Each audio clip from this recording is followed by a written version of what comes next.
Hello, my friends. How are you doing? I came today from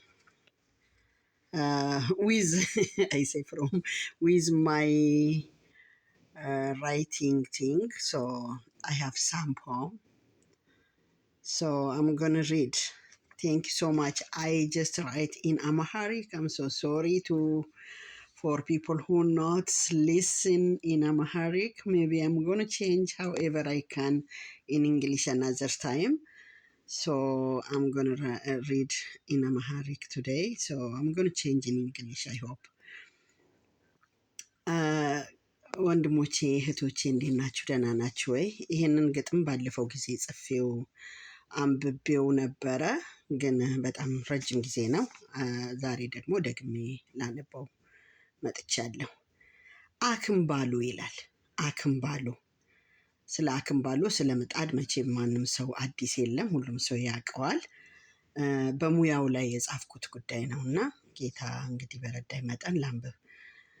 አክምባሎ ክዳን ነው ከምጣድ ጋር ሆነው እንጀራን አምርተው በህብረት ተሳስረው። የእነርሱ አለቃ ከሁሉ በላይ ነው፣ ሰው የሚባል ፍጡር እነሱን የሰራው። ሲቆፍር ሲያቦካ ጎንበስ ቀና ብለው ለመሸጥ ሲጓዙም እንዲያው ተሸክመው። ገበያ ላይ ተቀምጠው በፀሐይ ሐሩሩ ቢሸጥ ባይሸጥም በትዕግስት መጣሩ። ይህንን የአርት ስራ አክብሮ መኖሩ ማንስ ይቃወማል በስራቸው ቢኮሩ።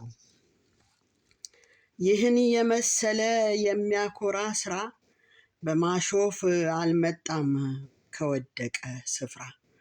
እውቀት ነው ቢይዙት በክብር ሚያኮራ። እየተማማርን እንስራ በጋራ። እኛም ልባችንን አዘጋጅተን ለመማር ጥበብና እውቀት ለማብዛት ለሀገር። ክብሩን አሳውቀን ለትውልድ አሻግረን የሙያውን ክብር ለሁሉም አስተምረን። ሁላችን እንጣር ይህንን ለማድረግ ስፍራ በመስጠት በወግ በማዕረግ። እናክብራቸው እነኚህን ባለሙያዎችን እኛም ከእነሱ ለመማር ዝቅ ብለን ተባረኩልኝ። የሚጠቅም ሆኖ ካገኛችሁት ሼር አድርጉ ብዙ ሰው ጋር እንዲደርስና